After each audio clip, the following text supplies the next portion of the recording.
यजन्त इह देवताः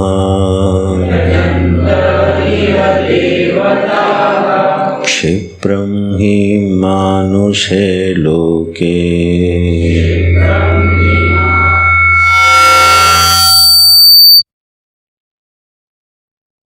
कर्मजा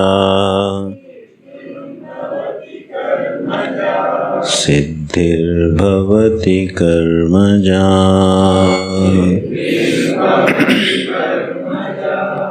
नारायण नारायण। जन्म कर्म च मे दिव्यम् एवं यो वेत्ति तत्त्वतः त्यक्त्वा देहं पुनर्जन्म नैति मामेति सोऽर्जुनः। सह वह व्यक्ति, वह मुमुक्षु साधक जो मेरे जन्म और कर्म की दिव्यता को तत्व से जानता है, वह इस देह रूपी बंधन से मुक्त हो जाता है और वह मुझको प्राप्त हो जाता है, मेरे स्वरूप को प्राप्त हो जाता है।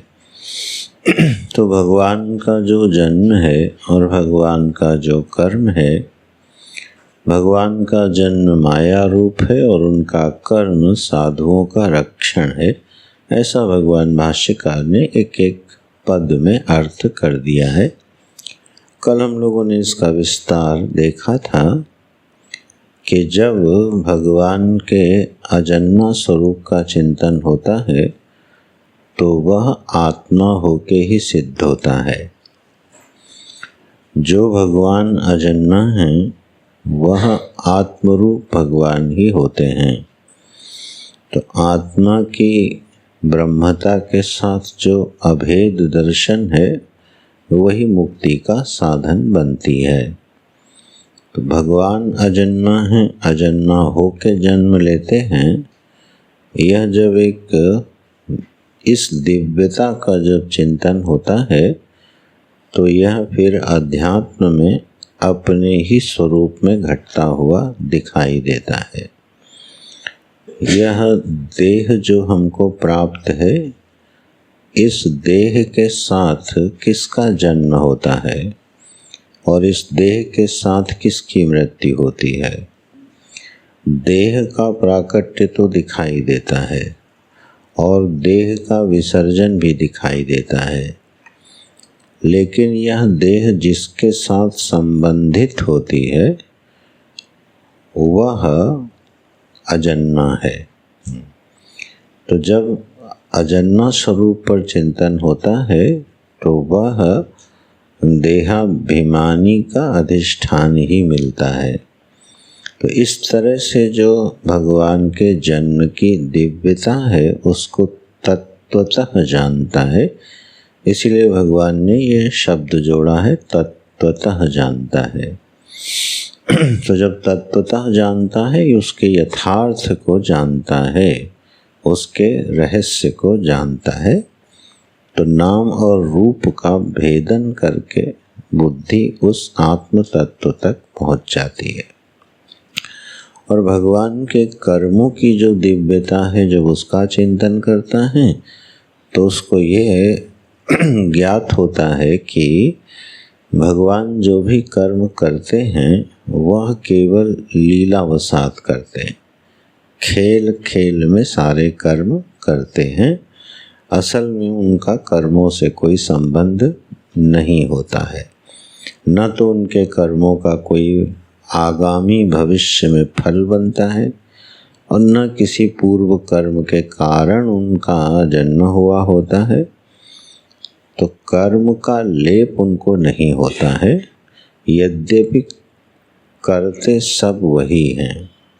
तो समस्त कर्मों को करते हुए भी कर्म का लेप जैसे भगवान में नहीं होता, तो तत्वतः चिंतन करने पर यही सत्य हमको अपने जीवन में भी दिखाई देता है।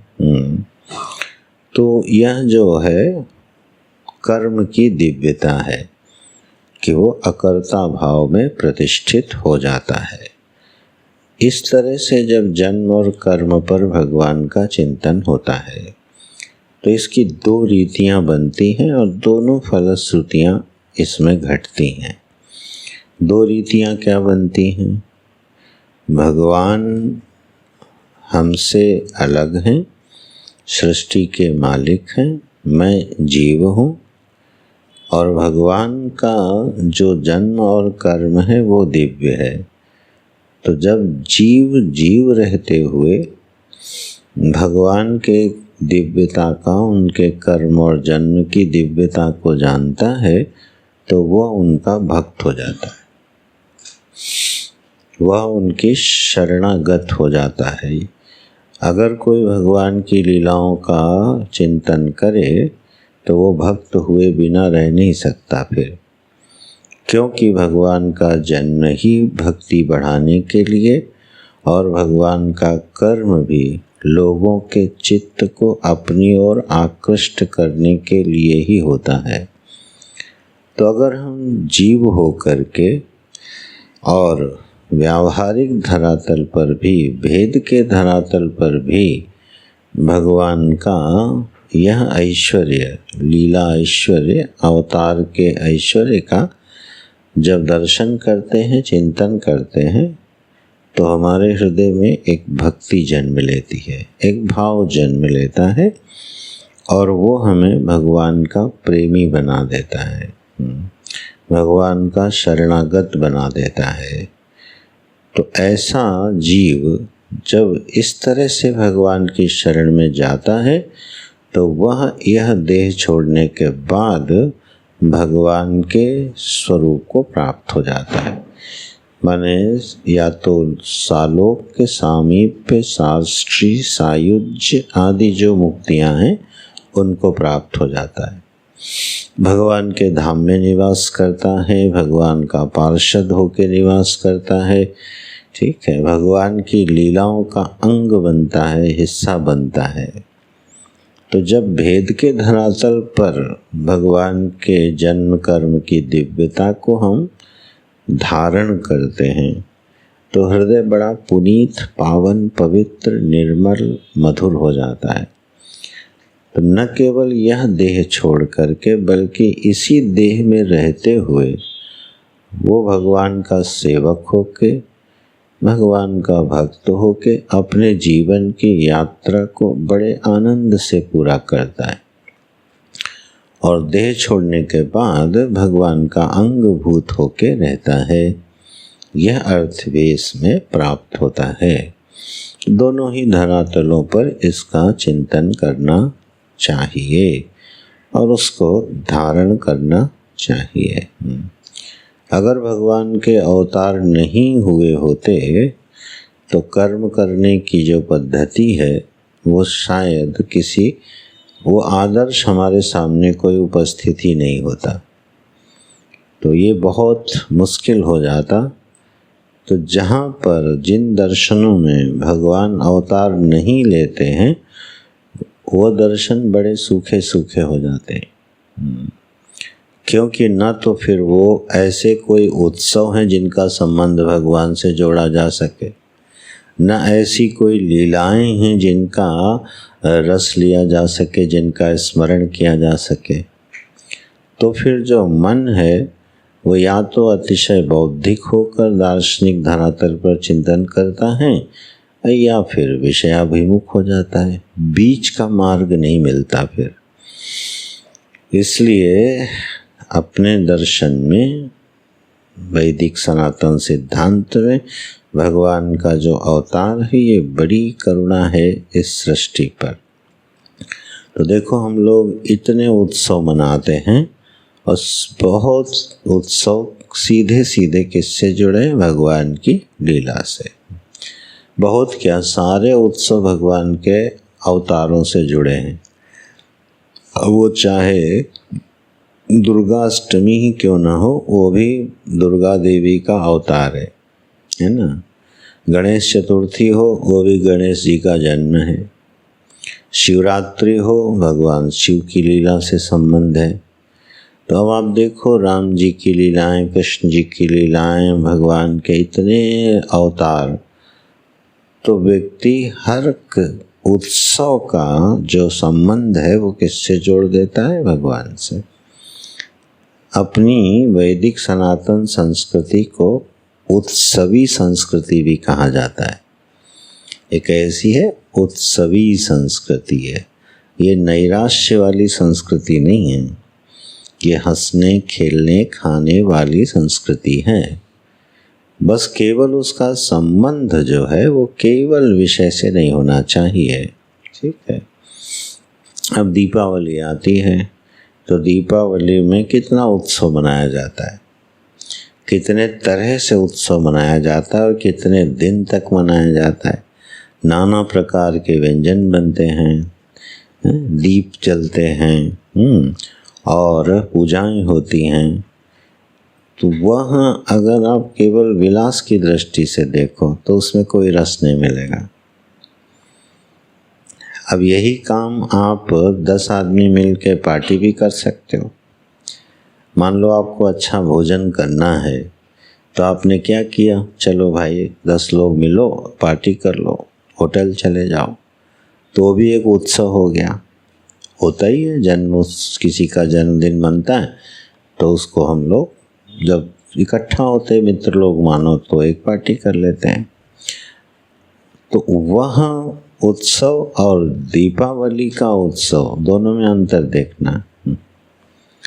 जो जन्मदिन आदि दोस्तों के साथ अथवा किसी नैमित्तिक व्यावहारिक उत्सव में जब हम जाते हैं तो हमारा मन उतना पवित्र नहीं होता, उतना उसको उल्लास नहीं मिलता। सुख तो मिलता है थोड़ी देर का और फिर वो ख़त्म हो जाता है, उसका मन पर कोई बड़ा सात्विक प्रभाव नहीं पड़ता। लेकिन यही उत्सव, वही व्यंजन आप जब बनाते हो, घर में बनाते हो, लाते हो, फिर उसको सजाते हो, फिर उसको भगवान के आगे अर्पित करते हो, पूजा करते हो, फिर याद करते हो ये उत्सव इसलिए मना रहे हैं कि आज के दिन भगवान रावण को मार करके और अयोध्या लौटे थे, उनकी स्मृति में हम ये उत्सव मना रहे हैं। तो सारे विलास की सामग्रियां उपलब्ध होने पर, उनका भोग होने पर भी चित्त में विकार जन्म नहीं लेता, एक अच्छा संस्कार दे जाता है। तो यह वैदिक संस्कृति की बड़ी आधार भूमि है कि 12 महीने उत्सव है। ठीक है, कोई भी ऐसा मास नहीं है जिसमें भगवान से संबंधित कोई उत्सव न आ जाए। तो निरंतर एक उत्सवी संस्कृति का आधार बनता है। वो कब संभव है? जब भगवान ने अवतार लिया हो। अब हम पहले ही मान लें कि भगवान ने तो कोई अवतार लिया नहीं, ये व्यास जी ने और वाल्मीकि जी ने एक कहानी लिख दी। राम जी हमारे वाल्मीकि जी की कहानी के क्या हैं? पात्र हैं। उस महाकाव्य लिखा, उसके पात्र हैं। व्यास जी ने महाभारत लिखी, एक लोग छोटा छोटा उपन्यास लिखते हैं, व्यास जी जरा बड़े बुद्धिमान थे, उन्होंने बहुत बड़ा उपन्यास लिख दिया। अगर ये दृष्टि हम रखते हैं तो आप कोई उत्सव मना नहीं पाओगे, तो सारे उत्सवों से वंचित रह जाओगे। तो जो विकास का क्रम है वो पहले ही धरातल पर चूर हो जाता है। और इसलिए आप देख लो क्रिश्चियनिटी में सारे उत्सव लौकिक हैं। धार्मिक उत्सव केवल एक ही आता है उनका, जब वो ईसा मसीह की का स्मरण करते हैं और उस दिन वो कितने प्रसन्न होते हैं देखो। लेकिन वो उनको साल में एक ही मिलता है। अपने यहाँ पुराण पढ़ो तो हर हफ्ते मना सकते हो, ठीक है। तो यह ऐसी एक सुंदर संस्कृति है क्योंकि भगवान जानते हैं कि मनुष्य का मन जो है उसको जगत में खेलने खाने के लिए भी चाहिए। ठीक है, मन उत्सवी होता है, उसको आह्लाद चाहिए, आनंद के विषय चाहिए। भगवान के अवतार से फिर सारे हमारा जीवन संस्कृति उत्सव से जुड़ जाती है। तो इस तरह से अवतार के बहुत सारे प्रयोजन हैं। इनको जो तत्वतः जानता है, तो जब सगुण होके जानता है तो भगवान के पास चला जाता है, निर्गुण होके जब उनका चिंतन करता है तो आत्म स्वरूप में प्रतिष्ठित हो जाता है। अच्छा, ये कहने के बाद अब भगवान कहते हैं, इसका संगति जो वाक्य लिखा है भाष्यकार ने, एक संगति वाक्य होता है। संगति वाक्य का मतलब पिछले श्लोक से अगले श्लोक का संबंध क्या है, ठीक है, उसको संगति बोलते हैं। ऐसा न हो कि पिछला श्लोक कुछ कह रहा हो, अगला बिल्कुल कुछ कह रहा हूँ, दोनों के बीच में कोई तारतम्य ही ना हो। तो प्रत्येक श्लोक अगले श्लोक के लिए वाक्य बनता है ना। तो क्या संगति लगा रहे हैं, न एष मोक्ष मार्ग इदानीं प्रवृत्तः किम तरहि पूर्वम अपि। बोले यह जो मोक्ष मार्ग है कोई अभी अभी प्रारंभ हुआ है, ऐसा नहीं है, क्योंकि यह परंपरा ही अनादि है, इसलिए यह सिद्धांत भी अनादि है, ठीक है, यह उपदेश भी अनादि है। और अर्जुन केवल हम ही तुम इस पर बात कर रहे हो ऐसा नहीं, बहुत से लोग इसका आश्रय लेके मेरे स्वरूप को प्राप्त हो चुके हैं।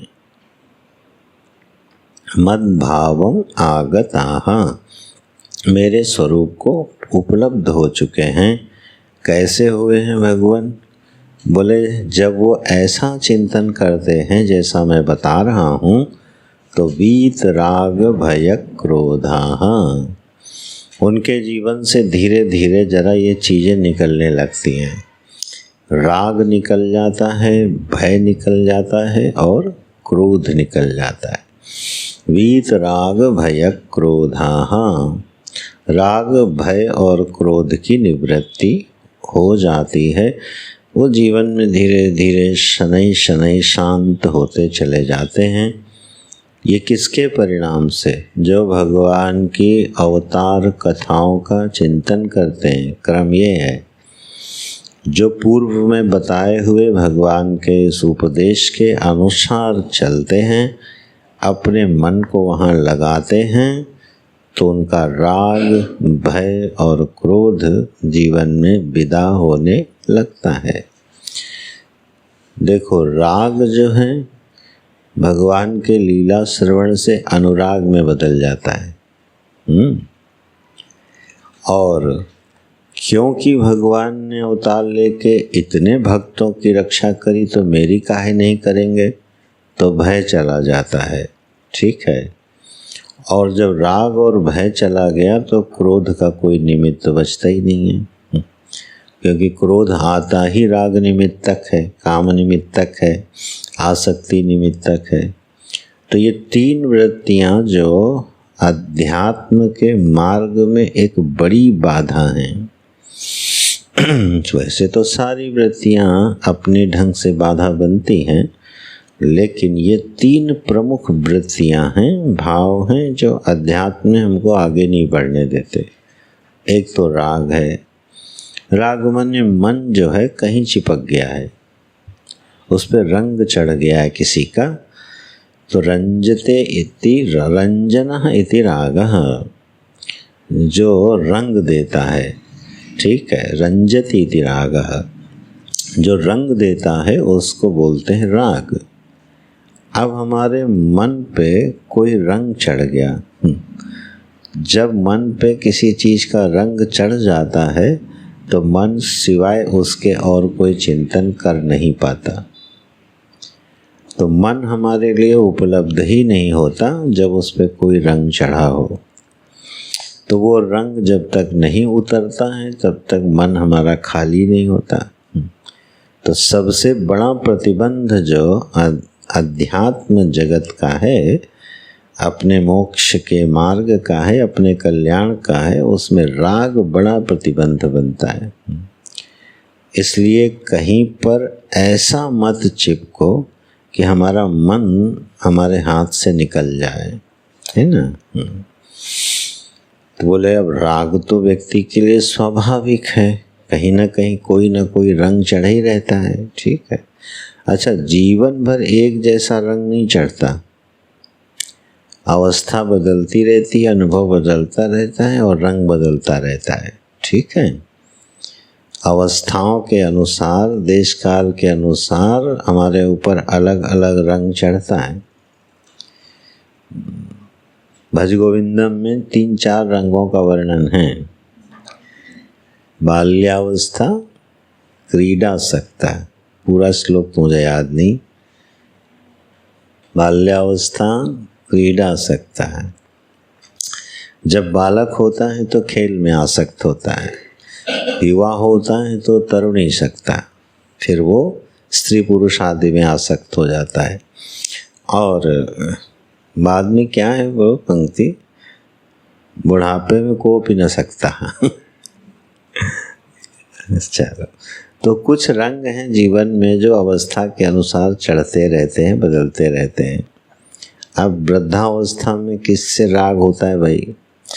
खेल खिलौने चले गए, स्त्री पुरुष भी चले गए, धन ऐश्वर्य का भी काम पूरा हो गया, अब आ गया थोड़ी वृद्धावस्था, तो उनका राग किस में होता है?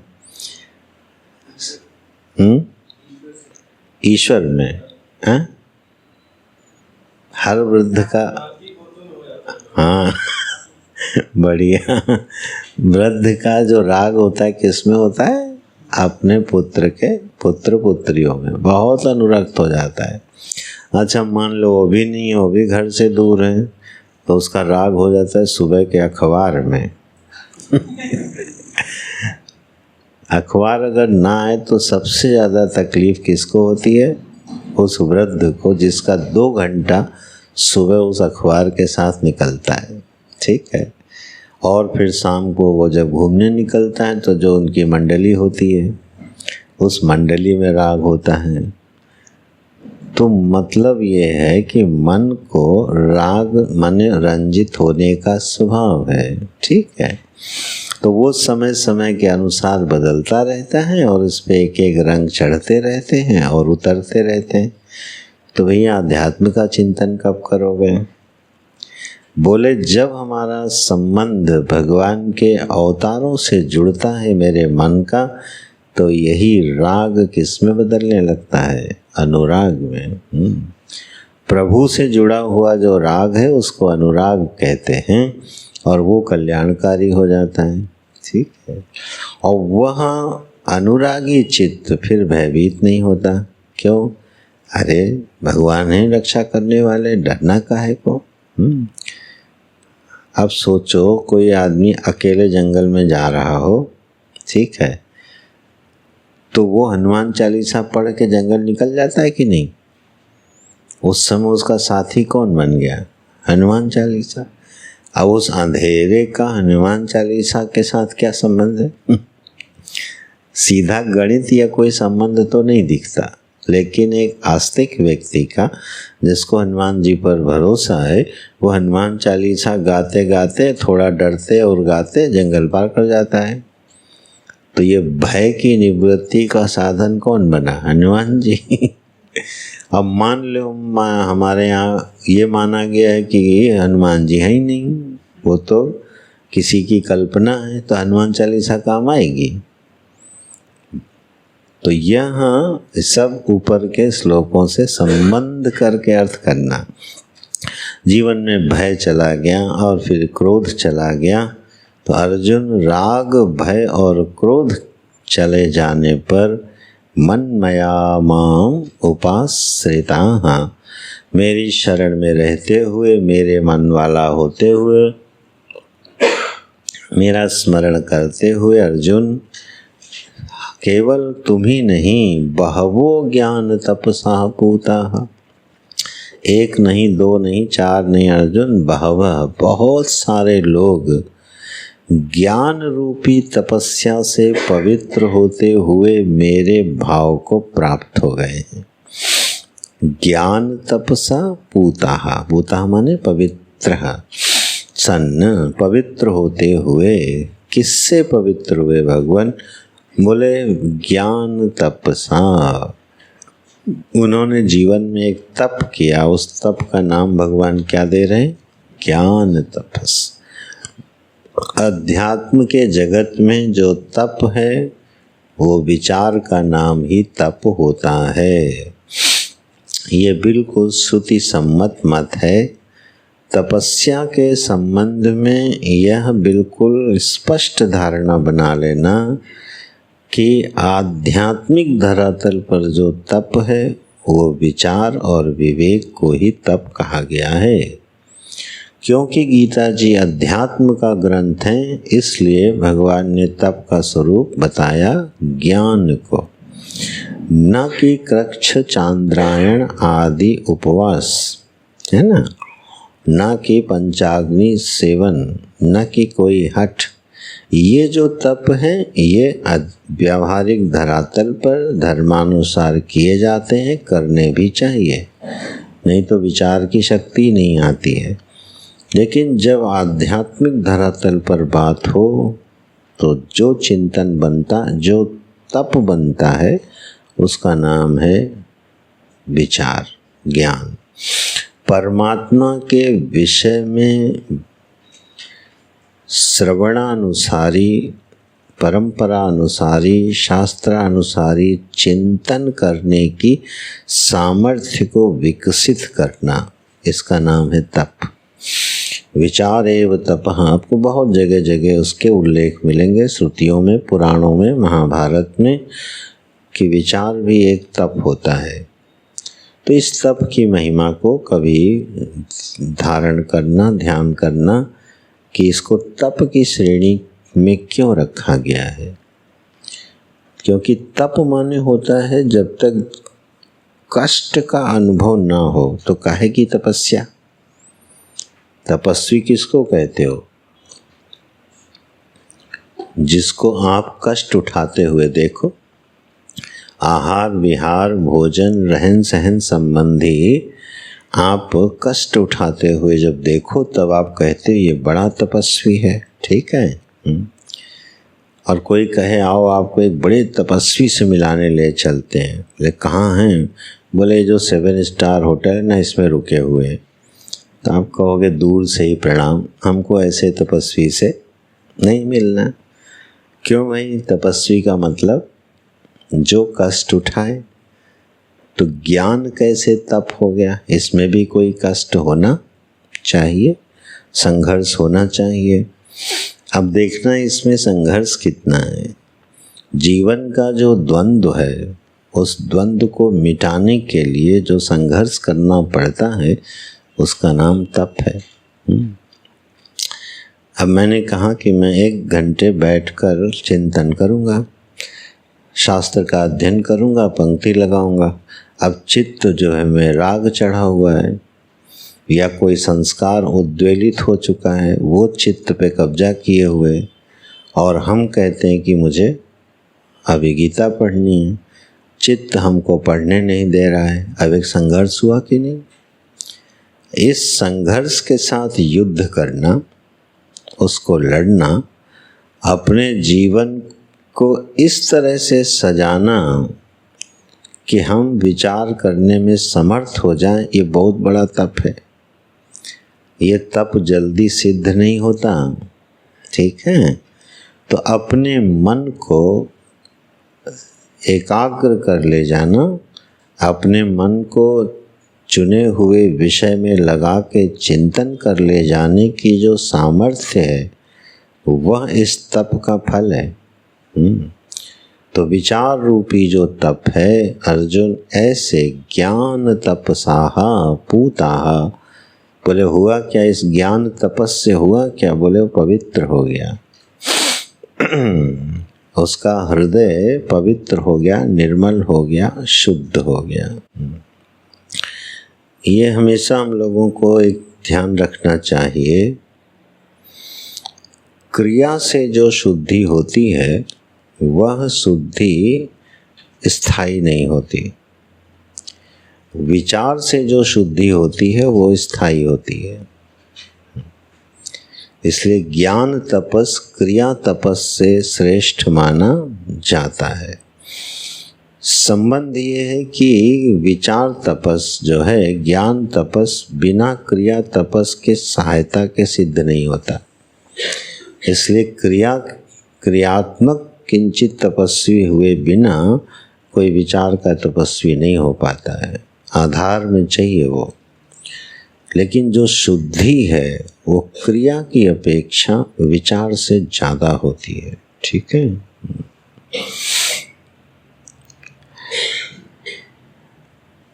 शुद्ध या अशुद्ध शरीर होता है कि अंतःकरण?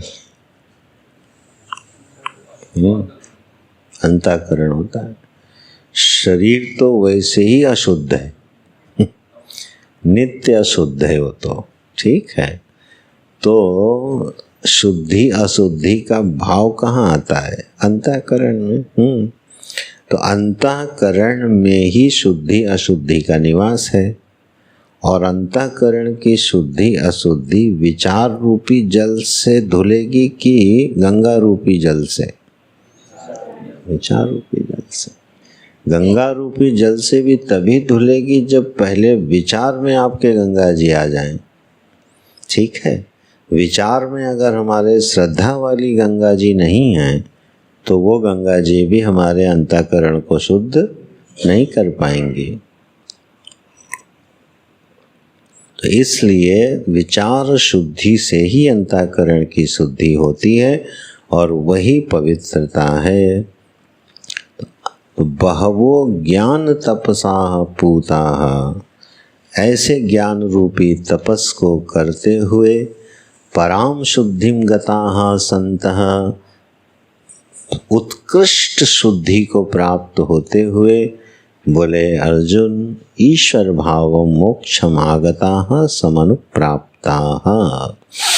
वह व्यक्ति फिर क्या होता है? मेरे भाव को प्राप्त कर लेता है। श्लोकों का अर्थ अपने पद के अनुसार जो है वो धारण करते रहना, कि जब भी दोबारा पढ़ोगे तो चिंतन का आधार पहले श्लोक ही बनेगा। मान लो हम चिंतन करना चाहें पूर्व का, तो ऐसे बैठोगे कुछ याद नहीं आएगा। पहले आएगा सामने श्लोक, कर्मण्येवाधिकारस्ते मा फलेषु कदाचन। अब श्लोक खोला तो श्लोक खुलते ही उससे संबंधित विचार आने लगेंगे। तो अंदर जो फाइल में डेटा अभी जा रहा है ना, वो प्रकट करे होएगा किसके माध्यम से? श्लोक के माध्यम से। और फिर इसीलिए कम से कम इस श्लोक का अर्थ स्पष्ट होना चाहिए, पद का अर्थ। ठीक है। जब श्लोक खोला तो उसके पद का अर्थ मिल जाए, अच्छा ये बताया गया था। और उसके बाद देखना फिर कैसे फटाफट मन एक के बाद दूसरा तीसरा विचार देता जाएगा आपको। ठीक है। तो ये विचार की शैली है। इसलिए श्लोक का अर्थ इसको यह धारण करते रहना। बहवो ज्ञान तपसा पूता, अरे अर्जुन बहुत से लोग इस ज्ञान रूपी तपस को करते हुए परम पवित्र शुद्ध होते हुए मेरे भाव को प्राप्त हो चुके हैं। ठीक है। अच्छा, इस पर एक मोहर लगा दी भाष्यकार ने, मैं पढ़ ही देता हूँ पंक्ति। आखिरी पंक्ति पढ़ो। इतर तपो निरपेक्ष ज्ञान निष्ठा इति अस्य लिंगम ज्ञान तपसा इति विशेषणम। तप का जो विशेषण वो ज्ञान भगवान ने दिया है, इसका अर्थ है कि इतर तप से निरपेक्ष है। इतर माने क्रियात्मक तप। ठीक है। उपवास आदि, उपवास आदि से यह तप क्या है? निरपेक्ष है, स्वतंत्र है एक तरह से। इसको ही ज्ञान निष्ठा कहते हैं। यही ज्ञान तपस है। तो इसका जीवन में थोड़ा आदर होना चाहिए। ठीक है। अब बहुत से लोग प्रभु प्राप्त कर चुके हैं। ठीक है। अर्जुन के मन का एक भाव पकड़ते हैं भाष्यकार। अभी अर्जुन ने कोई प्रश्न नहीं पूछा है। ठीक है। लेकिन मानो भगवान कृष्ण ने उसकी आंखों में देखा होगा, अच्छा भाई अब ठीक है, बात समझ में आ गई तो उसकी आंखों में वो भाव नहीं आया होगा, कोई प्रश्न आ रहा होगा, कुछ चिंतन कर रहा होगा। तो जैसे भाष्यकार मानो अर्जुन के हृदय में घुस गए, ठीक। अब बोले क्या निकाल के लाए? बोले वो ये सोच रहा है प्रभु तब तरही राग द्वेषो इस्तः, तब तो प्रभु आप में कुछ राग द्वेष है क्या? ले भगवान कह रहे बच्चा तुम राग द्वेष से रहित होके मेरा भजन करो। अर्जुन धीरे से देख रहा है प्रभु आप में तो नहीं है कहीं आप में कोई राग द्वेष है क्या? क्यों? बोले आप येन केभ्यश्चित् एव आत्मभावं प्रयच्छसि न सर्वेभ्य, आप किसी किसी को तो अपना भाव दे देते हो, सभी को नहीं देते हो। तो इससे तो लग रहा है कि आप भी राग से ग्रस्त हो। जो आपकी पार्टी का है उसको तो आप भक्त वो बना देते हो, मुक्ति दे देते हो, अपने धाम में बुला लेते हो, और जो आपकी पार्टी का नहीं है उसको आप छोड़ देते हो। तो पार्टी बंदी तो आप भी कर रहे हो। ऐसा कौन सोच रहा है? अर्जुन सोच रहा है। उस सोच को कौन, हमें कौन बता रहा है? भाष्यकार बता रहे हैं। क्यों बता रहे हैं? अगला श्लोक जो भगवान ने बोला है ना, उसके आधार पे ये भाव निकाला गया है कि उसने देखा होगा अर्जुन ने कि जब ऐसी बात है बहवो ज्ञान तपसा, बहुत से लोग चले गए। अरे तो बहुत से ही क्यों, सभी क्यों नहीं चले गए? सभी को आपका ये मार्ग उपलब्ध क्यों नहीं है?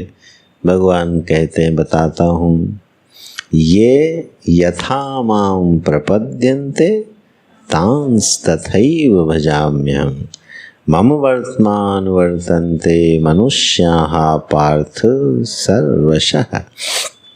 बोले भाई अर्जुन जरा ध्यान से सुनो, मेरा स्वरूप कैसा है इस पर जरा गहरी दृष्टि डालो, मुझ पर आरोप मत लगाओ। ये यथा माम प्रपद्यन्ते, जो मुझे जैसे भजता है, माने जो मेरी जैसी शरण लेता है। प्रपद्यन्ते माने शरण लेना, प्रपन्न माने होता है शरण लेना। ये शब्द कैसे बनता है? पद माने होता है पैर, ठीक है, और प्रपद माने होता है पैर का ऊपरी हिस्सा, उसको बोलते हैं प्रपद, जो पंजा होता है। एक तलुआ हो गया और एक ऊपर का हिस्सा हो गया। ऊपर के हिस्से को बोलते हैं प्रपद।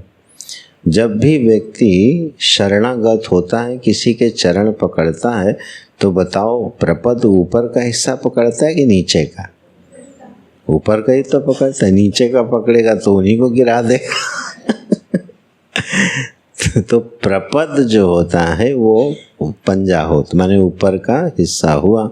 उसी को व्यक्ति क्या करता है, जब शरण ले लेता है तो वहीं गिरता है जाके। तो प्रपद्यन्ते का अर्थ हो गया भगवान के चरण में जाके गिर जाता है। इसीलिए उस दिन बात हो रही थी, भगवान तो बड़े ही अहंकारी हैं। बोले जो जिस भाव से मेरे पैर पकड़ता है मैं उसी भाव से उसकी सेवा कर देता हूँ। तो ये यथा माम प्रपद्यन्ते, जो मेरे को इस तरह से पकड़ता है। महाराज जी ने एक थोड़ी विनोदी सी व्याख्या करी। बोले कुछ भक्त होते हैं वो भगवान के तलुए के नीचे पैर रख देते हैं। बोले जो तलुए के नीचे पैर रखते हैं ना वो बड़े समझदार हैं, क्योंकि एक बार तलुए पे पैर चला गया तो भगवान उसको दबा देते हैं, तो अब वो फिर हटता नहीं है। और ऊपर जब रखा है तो आप रखा और प्रणाम किया और उठ गए। लेकिन जिसने नीचे पैर हाथ धर दिया तो भगवान क्या करेंगे, उसके हाथ को दबा देते। तो बोले जो समझदार लोग होते हैं वो मौका ढूंढ के क्या करते हैं, नीचे हाथ देते हैं। माने पूर्ण शरणागति। उनका कहने का वहाँ भाव ये था कि जो ऊपर से प्रणाम करते हैं वो अपनी तरफ से तो शरण में हैं, लेकिन भगवान ने भी उनको अपनी शरण में लिया, इसकी उनको अनुभूति नहीं है। और जो नीचे पैर पकड़ लेते हैं उनको ये अनुभूति है कि मैं भगवान की शरण में हूँ और भगवान इस बात को जानते हैं कि मैं उनकी शरण में हूँ। दोनों तरफ से संबंध पूरा है। तो ये है प्रपद्यन्ते का अर्थ, शरण लेना। तो ये यथा माम प्रपद्यन्ते, जो मेरी जैसे शरण लेता है, माने येन प्रयोजनेन यत् फलार्थितया माम प्रपद्यन्ते। बड़ा सीधा सीधा अर्थ किया है भाष्यकार ने। बोले भैया जो जिस प्रयोजन से, माने जो जिस फल की आकांक्षा से माम प्रपद्यन्ते मेरी शरण ले लेता है, तान तथा एव तत्फलदानेन, मैं उसको उसी प्रकार से उसका फल प्रदान करते हुए भजामी माने अनुग्रहणामि, मैं उस पर अनुग्रह करता हूँ। इति एतत्, तो जो जिस भाव से मेरे पास आता है मैं उसी भाव के अनुसार उसको फल प्रदान कर देता हूँ। बोले प्रभु कितने तरह से लोग आपके पास आ सकते हैं? तो बोले हमने पहले वो उसका तो स्पष्ट विज्ञान है ही है, आर्त अर्थार्थी और जिज्ञासु। कोई आर्थ होके पकड़ता है, कोई अर्थार्थी होके पकड़ता है, ठीक। कोई बहुत हुआ तो फिर जिज्ञासु होके पकड़ लेता है भाई। बोले जो जिस भाव से मुझे पकड़ेगा मैं क्या करूँगा, उसी भाव को बढ़ा दूँगा। तो कभी इस पर ये मन में आया, अच्छा हम मान लो कोई चीज़ चाहते हैं और भगवान के चरण पकड़ लिए, भगवान ये चीज़ चाहिए, तो मिल जाती है क्या? अब ना दें तो ये चौपाई, ये श्लोक लेके चले जाना। तुमने बोला था ये यथा माम प्रपद्यन्ते, 6 महीने हो गए मुझे दुकान मांगते हुए कि हमको मेन मार्केट में दुकान मिल जाए, मिल नहीं रही है। अब 6 महीने हो गए, आप ही ने कहा ये यथा माम प्रपद्यन्ते। अब बताओ अगर भगवान 6 महीने में हो गए दुकान न दे तो उनकी बात गलत हुई कि नहीं? और ऐसा तो सभी के साथ होता है, भगवान हमारी हर इच्छा थोड़ी पूरी कर देते। तो फिर इस पंक्ति का अर्थ क्या निकालोगे? पंक्ति तो सीधी सीधी है, तुम जिस भाव से चरण पकड़ोगे हम उसी भाव से। तब फिर लोग बीच का एक रास्ता निकालते हैं। महात्मा लोगों के पास मान लो गए, बोले ये तो हो ही नहीं रहा, आप समझाओ ये लाइन। बोलते हैं यार तुमने ठीक से चरण नहीं पकड़े थे। अगर ठीक से पकड़ते ना, तुम्हारा भाव शुद्ध नहीं था। अच्छा ऐसा था, ठीक है, हम भाव शुद्ध करके जाते। फिर 2-4 बार गया और फिर पूरी हो गई। हाँ, भाव शुद्ध नहीं था इसीलिए पूरी नहीं हो रही थी, ये रास्ता निकल जाता है। पर एक और इसकी जरा कभी और विश्लेषण करो थोड़ा सा। भैया कितने भाव निवेदित करते हो पहले ये बताओ? सुबह से शाम तक कितने सारे भाव निवेदित कर देते हो? अब भगवान किसी क्रम से ही तो पूरा करेंगे कि सब इकट्ठे ही कर देंगे। और मज़ा तो तब आता है, सुबह जो भाव निवेदित किया था शाम को उसका उल्टा निवेदित कर दिया, तो भगवान क्या करें? कंफ्यूज्ड हो गए कि नहीं? भाई सुबह गए क्या, बड़े प्रभु इस समय बिटिया की शादी नहीं हो रही, ठीक, बहुत दिन हो गए, अब आप कुछ करो। प्रसाद लिया, फूल लिए, माला ली, दंडवत मारी, देखो बहुत मुश्किल हो रही है, हमारे कर्तव्य का निर्वहन करवाओ, फिर मैं आपका भजन करूँगा। हमारी ये बिटिया की शादी हो जानी चाहिए, ठीक है। प्रणाम किया, प्रार्थना की, चले आए। रास्ते में हो रहा था सत्संग, सत्संग में बैठ गए। सत्संग में सुना क्या, भगवान जो करते हैं बहुत अच्छा करते हैं। अगर जीवन में कोई इच्छा नहीं पूरी हो रही तो जरूर उसमें तुम्हारा मंगल होगा। अब सुन लिया, बुद्धि वैसी हो गई। शाम को मंदिर गए, प्रभु जो इच्छा हो आपकी वो करो। अब क्या इच्छा हो गई? जो आपका मन हो वो करो, हम तो आपकी शरण। अभी भगवान लड़का ढूंढ ही रहे थे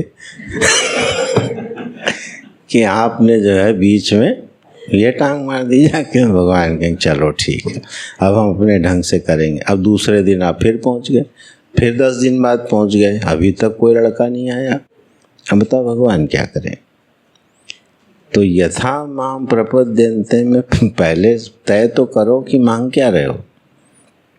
जब जीवन में एक निश्चित मांग होती है ना, तो उसमें दृढ़ता होती है। जिस मांग में दृढ़ता होती है उसके लिए पुरुषार्थ भी अच्छा होता है और प्रार्थना भी अच्छी होती है। ये जब संयोग बन जाता है तो यथा माम प्रपद्यन्ते तुरंत घटता है। ठीक है, अगर अर्थार्थी हैं तो फिर अर्थार्थी ही रहें जब तक उस अर्थ की प्राप्ति न हो जाए। पता चला अर्थार्थी हुए नहीं ठीक से और जिज्ञासु बन गए बीच में, तो मामला गड़बड़ हो जाएगा। तो अगर मुझे कोई चीज़ चाहिए तो बस उसको दृढ़ता से पकड़े रहो, यही चाहिए। तो पुरुषार्थ भी शिथिल नहीं होगा और प्रार्थना भी शिथिल। जब जाओगे एक ही बात मांगोगे, देखो ये अभी पूरा नहीं हो रहा है, तो आप देखना कि वह वस्तु आपको आसानी से उपलब्ध हो जाती है। भगवान का कोई भी वाक्य मन बहलाने के लिए गीता में नहीं है, बिल्कुल जीवन के यथार्थ सत्यों की उद्घोषणाएं हैं। इसलिए जो चीज़ चाहिए तो उसमें घाल मेल नहीं करना है ना। उस घाल मेल के कारण ही चीज़ें हमारे पास ठीक से पहुंचती नहीं हैं। एक कथा थी छोटी सी। एक किसान था, उसकी 2 बेटियां थीं। ठीक है, तो उसने एक बेटी कुम्हार के घर में ब्याह दी और एक बेटी किसान के घर में ब्याह दी। ठीक, अब वो साल भर के बाद गया उनका हालचाल लेने। तो जो किसान के घर बिटिया ब्याही थी उसके यहाँ गया, सब हुआ, भगत हुआ। फिर उसकी बिटिया ने कहा, पिताजी भगवान से प्रार्थना करो इस बार बारिश हो जाए। अब की अगर ठीक से बारिश नहीं हुई तो फसल नष्ट हो जाएगी, बड़ी मुश्किल होगी। आप भगवान से प्रार्थना करो कि बारिश हो जाए। ठीक है बेटी। कुम्हार के घर में गया, कुम्हार की बिटिया से जो ब्याही थी उसके पास बैठा और भगत हुई। फिर जब चलने लगा तो उसकी बिटिया ने कहा, पिताजी ऐसा करना, भगवान से प्रार्थना करना भी 10 दिन बिल्कुल बारिश ना हो। क्यों? अभी अभी नए घड़े बर्तन बनाए हैं और बारिश हो गई तो सब खराब हो जाएंगे। बस 10 दिन बारिश ना हो तो ये घड़े पक जाएंगे। किसान मंदिर में गया, बोला ना इसकी सुनना ना उसकी सुनना जो तुम्हारे मन में आए वो करना। बड़ी सुंदर बात कही उसने। मतलब मैं ना इसकी सुना रहा हूँ आपको ना उसकी सुना रहा हूँ। अब आप जानो किसके बर्तन बचाने हैं और किसकी फसल बचानी है, या आप जानो। ये जटिल विज्ञान है सब। ठीक है, तो कहने का मेरा एक ही मतलब है ये सब विनोद से, कि जीवन में निश्चय होना चाहिए कि हमको चाहिए क्या। अर्थ चाहिए तो अर्थ चाहिए, धर्म पूर्वक चाहिए, उसमें बस इतना जोड़ लेना, धर्म पूर्वक चाहिए। उससे धर्म मैं जीवन में करूं इसलिए चाहिए, जीवन को अपने लिए सुख में बनाऊं और समष्टि का हित कर सकूं इसके लिए मुझे अर्थ चाहिए। मैं आपकी सेवा कर सकूं और सुख से रह सकूं। इतनी बातें चाहे और जोड़ लेना, लेकिन चाहिए क्या? अर्थ। अब अर्थ चाहिए तो अर्थ चाहिए, फिर उसमें कोई समझौता नहीं करना। तो इस तरह से ये यथा माम प्रपद्यन्ते, जो मेरी जैसी शरण में आता है मैं उसी के अनुसार वैसा कर देता हूँ।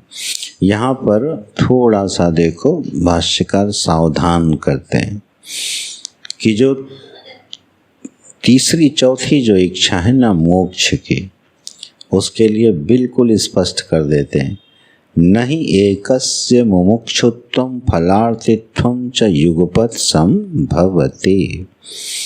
अगर कोई मुमुक्षु हो गया, कोई जिज्ञासु हो गया, तो वो अपने हृदय में दो इच्छाएं साथ साथ नहीं रख सकता।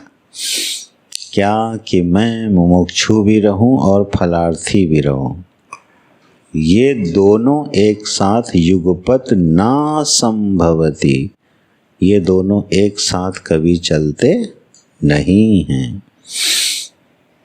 अगर हम मुमुक्षु हो गए तो फिर मुझे फलार्थी होने का कोई अधिकार मिलेगा नहीं। तो इन दोनों को कभी मिलाना नहीं चाहिए।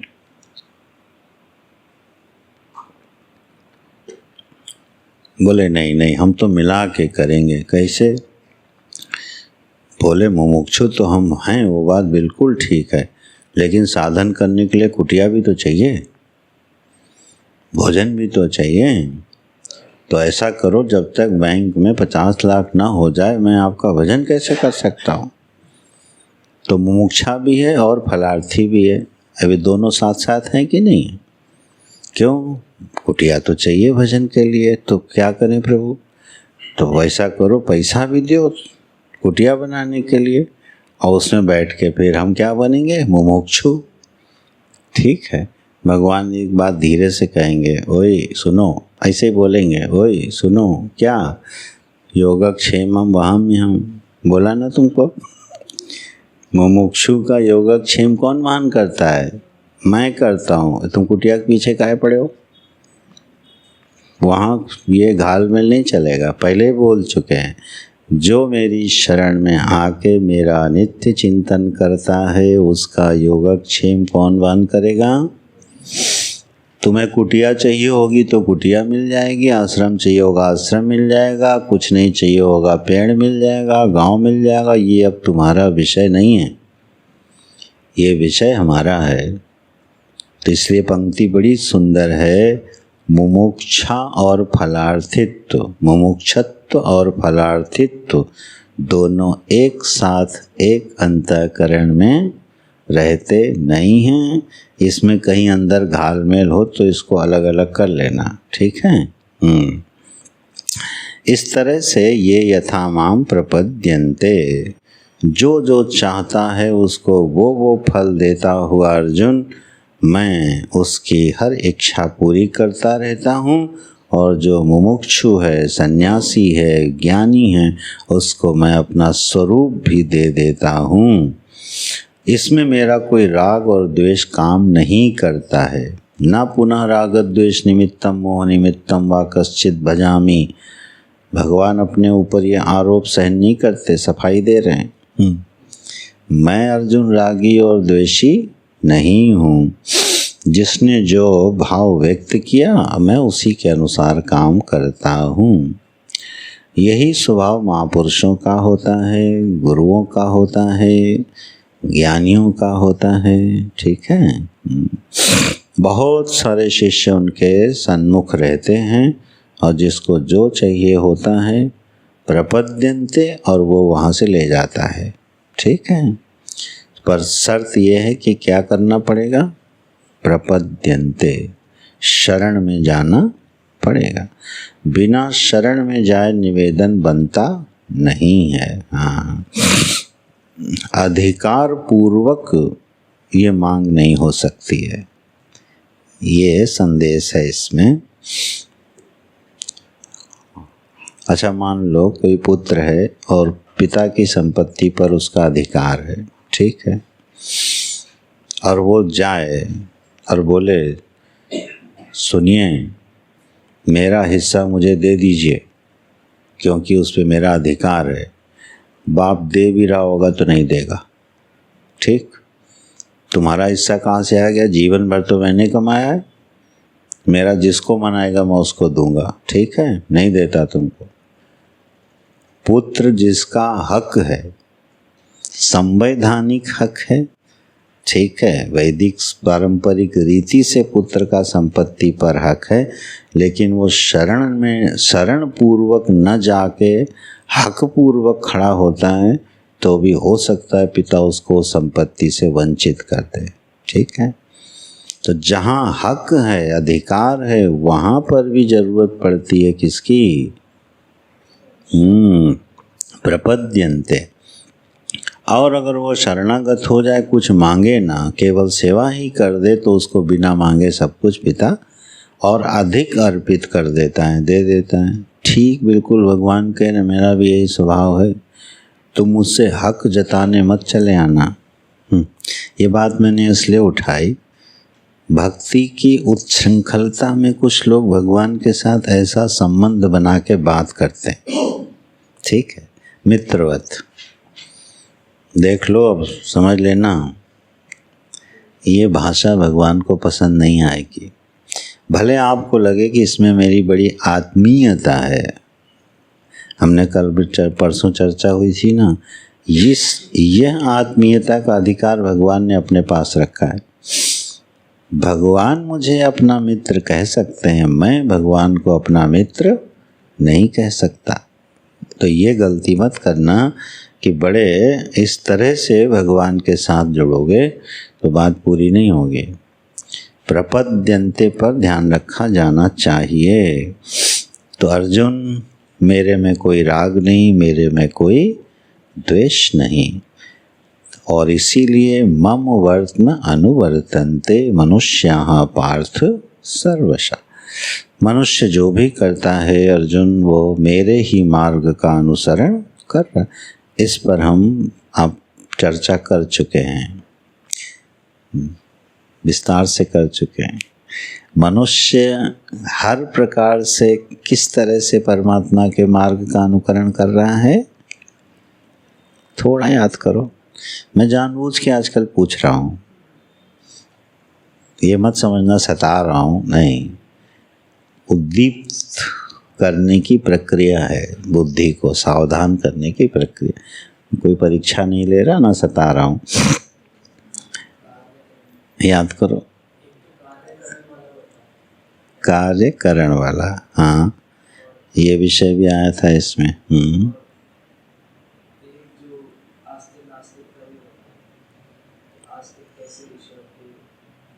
Yes yes yes, good. एक लाइन और बोल दो तो पूरा हो जाएगा।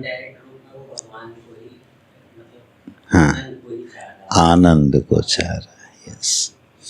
तो इसी में कार्यकरण और आस्तिक नास्तिक से विस्तार किया गया था उस विषय का। प्रत्येक व्यक्ति किसकी चाह में है? आनंद की। और वैदिक, अपने सनातन जो वैदिक सिद्धांत है उसमें ईश्वर क्या है? आनंद का नाम ही ईश्वर है। वो हमने श्रुति भी सुनाई थी, आनंदादेव खल विमानि भूतानि जायन्ते आनंदेन जातानि जीवन्ति आनंदम प्रत्यभिसंविशन्ति थी। इस श्रुति वचन के आधार पर ईश्वर का जो स्वरूप है वो क्या है? आनंद है। सारे लक्षण जो बताए हैं वो ईश्वर में घटते हैं और नाम है उसका आनंद। ठीक है, तो तलाश किसकी है? सबको आनंद की। तो इस तरह से सभी मनुष्य किसके मार्ग का अनुसरण कर रहे हैं? प्रभु के मार्ग का। ठीक है, ये बात हुई थी। मम वर्त्म, वर्त माने होता है मार्ग, अनुवर्तन्ते माने पीछे पीछे चले आते। अनु माने होता है पीछे, पश्चात, बिल्कुल सब पीछे पीछे चले आ रहे हैं।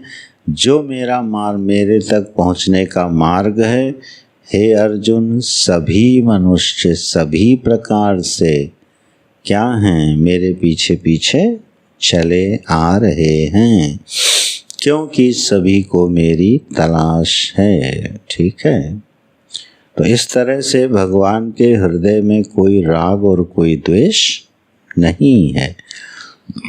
किसी पर कृपा कर दें और किसी को छोड़ दें, ऐसा उनका न कोई स्वभाव है और न वो ऐसा कभी करते हैं। ठीक है, जैसे कोई शांत सरोवर हो और उसमें कोई लहर ना उठ रही हो। अब जिसको जितनी बड़ी लहर का दर्शन करना हो उतना बड़ा पत्थर फेंके, उस जल को उतना ही आंदोलित करे तो उसको उतनी बड़ी लहर मिलेगी।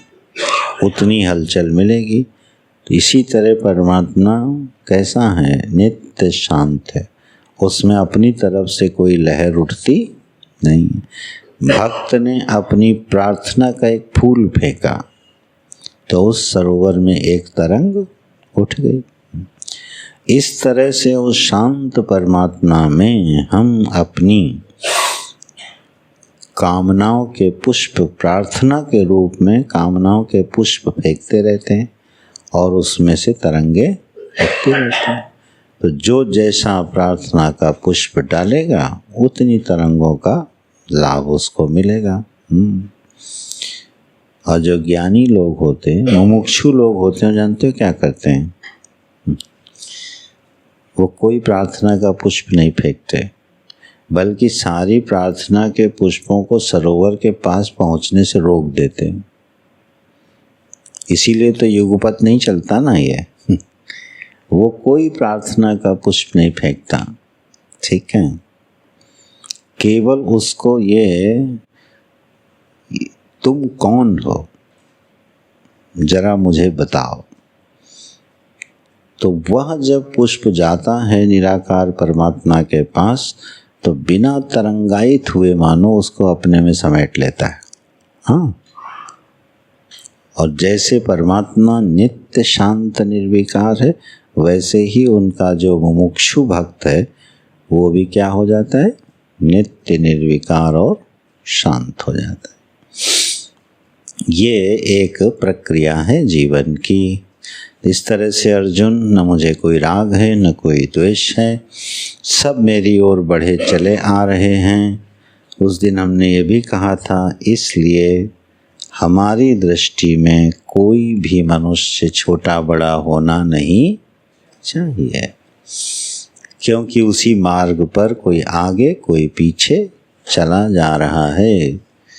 तो मैं किसी को इसलिए उपेक्षित करूं, द्वेषी करूं, ये दुष्ट है, असुर है, ठीक है, उपेक्षणी है, बवाली है, झंझटी है, नहीं। वो उस रूप में भी प्रभु की तरफ ही बढ़ रहा है, ठीक है। तो हमारी विवेक में, हमारे हृदय में फिर किसी के लिए राग और द्वेष नहीं रहेगा, जब इस सिद्धांत को ठीक से समझा जाएगा। नारायण नारायण नारायण। कल देखते हैं। ओम पूर्णमदः पूर्णमिदं पूर्णात् पूर्णमुदच्यते पूर्णस्य पूर्णमादाय पूर्णमेवावशिष्यते। ओम शांति शांति शांति। हरे ओम। श्री गुरुभ्यो